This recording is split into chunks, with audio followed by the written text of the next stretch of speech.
Citoyens de l'Imperium, aujourd'hui je vais vous parler d'un annoncement qui a été fait récemment par Game Workshop. Nous allons avoir en 2023 une série d'animations de Warhammer 40 000 du nom de Paria Nexus. Et aujourd'hui, je vais vous faire mon analyse sur le trailer.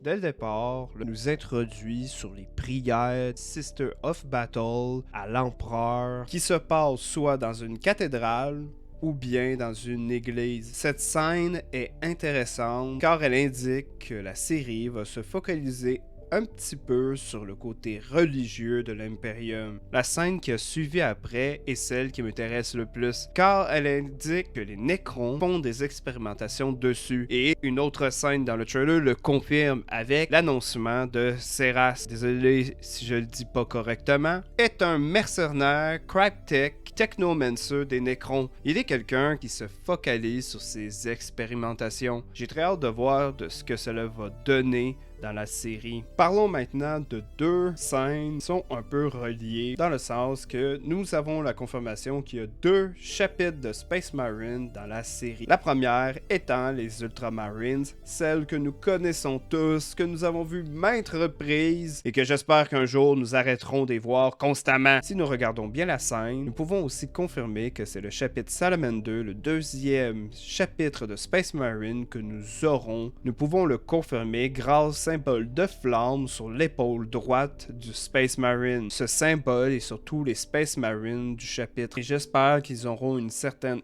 importance dans l'histoire. Parlons du duo que j'attendais le plus à regarder. Je parle bien entendu de la Sister of Battle qui se réunit avec une Guardswoman de Cadia. Nous avons eu la confirmation grâce à la publication de Game Workshop que la Guards que nous voyons dans le trailer est de Cadia. Et je trouve ça super intéressant d'avoir une Cadian être avec une Sister of Battle après les événements de Cadia, car ces événements de la série se passent durant ou vers la fin de l'Indominus Crusade. Ce que j'ai vraiment hâte de voir, c'est la relation entre ces deux personnages, car la Guardswoman dit une phrase qui m'a vraiment plu. Around, sister.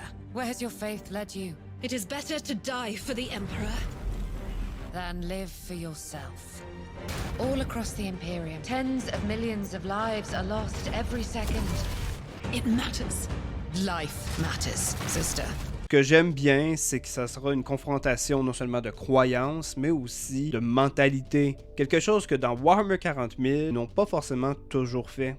Et j'ai très hâte de voir cet aspect-là. Un Guardsman n'est qu'un humain normal comme vous et moi, comparé aux Sister of Battle qui ont le pouvoir du miracle, car ils croient extrêmement à l'Empereur. Guardsmen n'a pas ce luxe-là. Oui, il y a des Guardsmen qui y croient full, mais à la fin, peuvent tous se faire corrompre. C'est ça qui m'intéresse dans ce duo. Une croyante complète, quelqu'un qui a vu les effets de l'Empereur dans ses croyances, et quelqu'un qui croit à l'Empereur, mais qui n'a pas forcément encore vu les effets. Et j'ai hâte de voir si cette Guardsman va survivre et si elle va rester loyale envers l'Empereur.